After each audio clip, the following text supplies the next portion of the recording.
Assalamualaikum warahmatullahi wabarakatuh. Sebelumnya perkenalkan, nama saya Asri Jitmaunte dari kelas 1B dengan NIM 131424059. Di sini saya akan mempresentasikan materi terkait konsep dasar perencanaan pendidikan.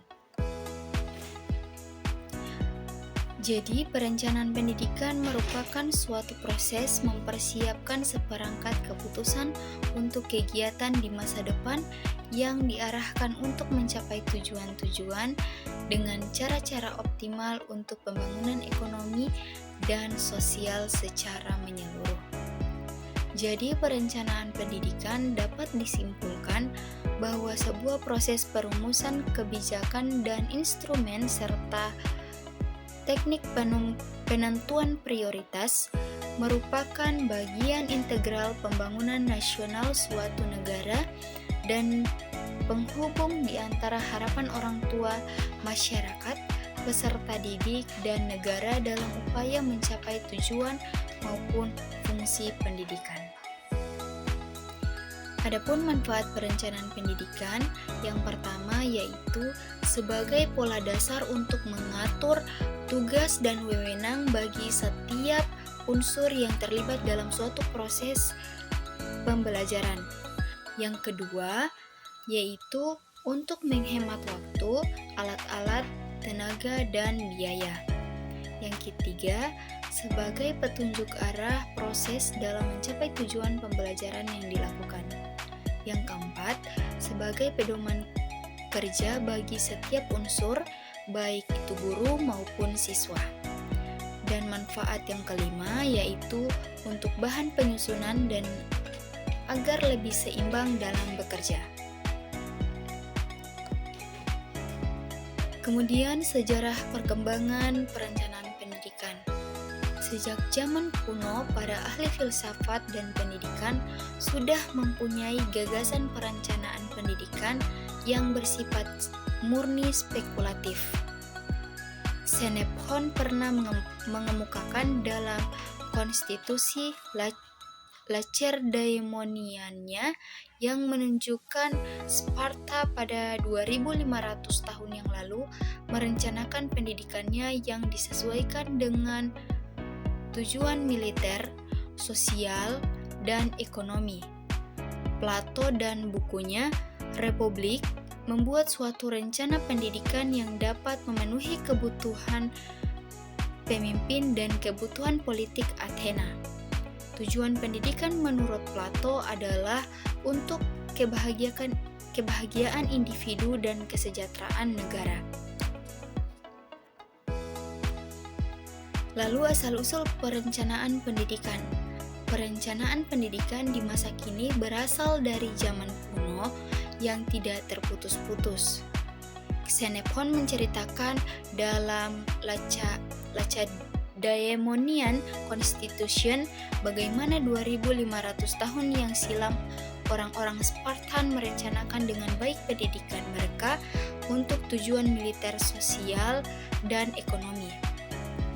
Plato di dalam Republiknya mengusulkan suatu rencana pendidikan yang dapat memenuhi kebutuhan pemimpin dan memenuhi kebutuhan politik Athena. Cina selama pemerintahan dinasti Han dan orang-orang Inca di Peru merencanakan pendidikannya untuk mencapai tujuan khas masyarakat mereka.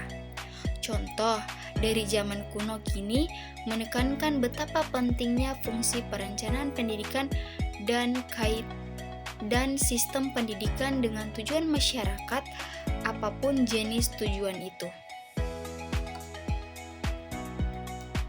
Kemudian fungsi dan tujuan perencanaan pendidikan. Fungsi perencanaan pendidikan sama seperti fungsi perencanaan pada umumnya, yaitu sebagai alat bagi pengembangan penjaminan kualitas pendidikan. Yang kedua, sebagai upaya untuk memenuhi dan mewujudkan akuntabilitas lembaga pendidikan. Yang ketiga, mempersiapkan keputusan atau alternatif kebijakan untuk kegiatan masa depan dalam pembangunan pendidikan. Yang keempat, sebagai pola dasar dan petunjuk dalam mengambil keputusan tentang bagaimana mencapai tujuan dan jalan apa yang harus ditempuh untuk mencapai tujuan tersebut. Yang kelima, sebagai pedoman pelaksanaan dan pengendalian pelaksanaan pendidikan. Dan yang keenam, yaitu menghindari dari pemborosan sumber daya, baik sumber daya manusia dan sumber daya lain. Lalu untuk prinsip-prinsip perencanaan pendidikan. Perencanaan pendidikan mengenal prinsip-prinsip yang dapat dijadikan pegangan, baik dalam proses penyusunan maupun proses implementasinya. Prinsip-prinsip tersebut antara lain, yang pertama, perencanaan itu disusun dengan data. Yang kedua, perencanaan itu mengendalikan kekuatan sendiri, tidak berdasarkan pada kekuatan orang lain. Yang ketiga, perencanaan itu kompetensi dan ilmiah, komprehensif dan ilmiah. Yang keempat, perencanaan itu interdisipliner. Yang kelima, perencanaan itu fleksibel. Yang keenam, perencanaan itu objektif rasional.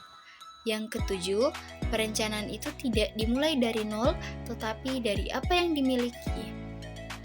Yang kedelapan, perencanaan itu merupakan wahana untuk menghimpun kekuatan-kekuatan secara koordinir. Macam-macam pendekatan perencanaan pendidikan.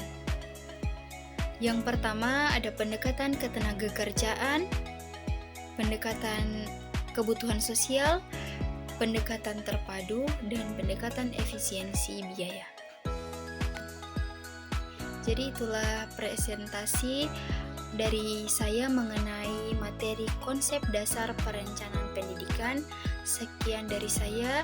Wabillahi taufiq wal hidayah. Wassalamualaikum warahmatullahi wabarakatuh.